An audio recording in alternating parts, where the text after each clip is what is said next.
Всем привет! Меня зовут Роман Табаков, и сегодня мы поговорим о классификации коктейлей. В наши дни принято все смешанные напитки называть коктейлями. Однако в 19 веке, когда эта культура только начинала формироваться, у всех напитков были свои названия. Пунши, джулипы, физы, фиксы, слинги, коктейли.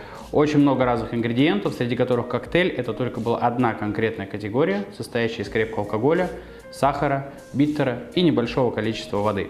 Сегодня мы представим вам, пожалуй, самые распространенные категории смешанных напитков и начнем, пожалуй, с самого легкого, с хайбола. Хайбол. Изначально это коктейль большого объема, состоящий из крепкой основы, одного какого-нибудь безалкогольного наполнителя, как правило, содовой или тоника, и простого украшения. В наши дни категория хайболов претерпела определенные изменения. Сейчас часто добавляют различные ликеры, биттеры и всячески стараются разнообразить эту категорию. Мы сегодня приготовим, пожалуй, самый распространенный хайбол с водкой – это водка-тоник.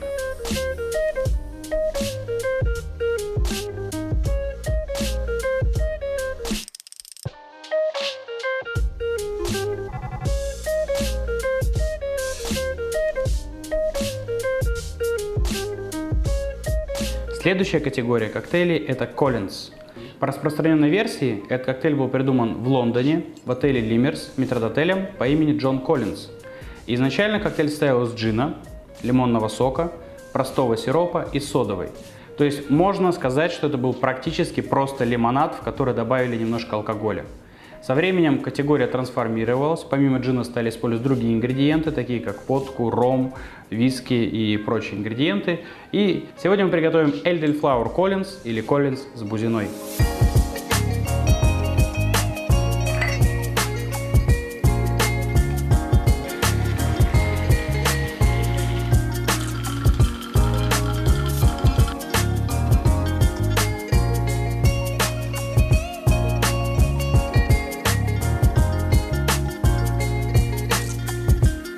Как и в случае с хайболом, мы получаем освежающий коктейль большого объема. Следующий метод называется свизл. Он распространен в странах Карибского бассейна и чаще всего используется для приготовления пряных ромовых коктейлей. Чаще всего коктейль готовится непосредственно в бокале подачи специальным инструментом, который называется свизл стик. Я сегодня буду использовать инструмент, который называется Пауло де Пончо. Это инструмент с португальского острова Мадейра, который используется для приготовления пуншей. И как мадлер для того, чтобы подавить, и как свизл стик для того, чтобы как следует перемешать коктейль.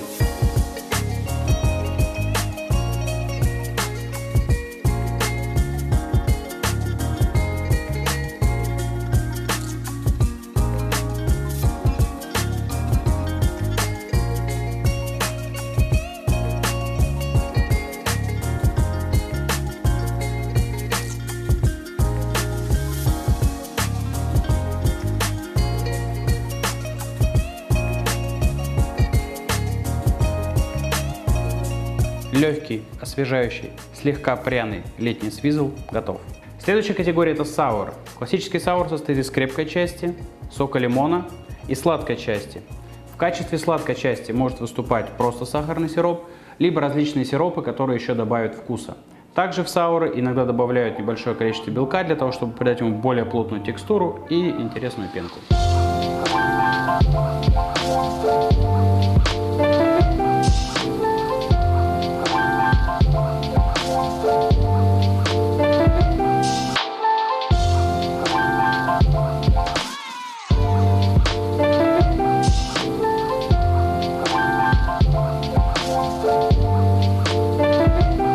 Кстати, если в саур добавить тоник, содовую, игристое или другой газированный ингредиент, то мы уже получим не саур, а физз. Физз – это формула саура плюс немножко содовой воды. На этой категории мы сегодня более подробно останавливаться не будем. Следующая категория – это флипы. И это одна из самых древних категорий смешанных напитков. В старых справочниках можно найти рецептуры, в которых флип смешивали из пива, сахара и яйца большими объемами на компанию и по праздникам. Со временем крепкий алкоголь постепенно вытеснил пиво из рецептуры, и флипы стали готовить на основе крепкого алкоголя, сладкой части, среди которой могли использовать сиропы, ликеры, и целого яйца, либо же только желтка яйца. Считается, что это очень хороший антипохмельный коктейль, Но здесь есть одно но.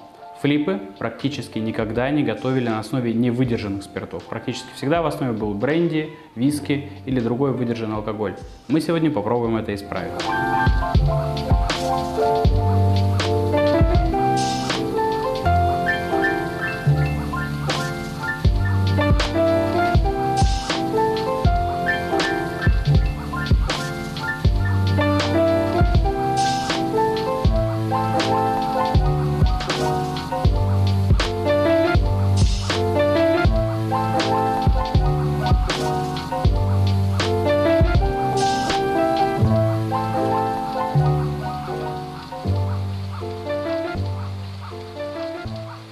К сожалению, за один ролик невозможно охватить все существующие на сегодняшний день категории коктейлей. Более того, периодически появляются новые. Помимо тех, что мы уже приготовили, есть еще пунши, джулипы, фиксы, коктейли и очень много всего другого. Возможно, мы когда-нибудь еще вернемся к этой теме. До новых встреч!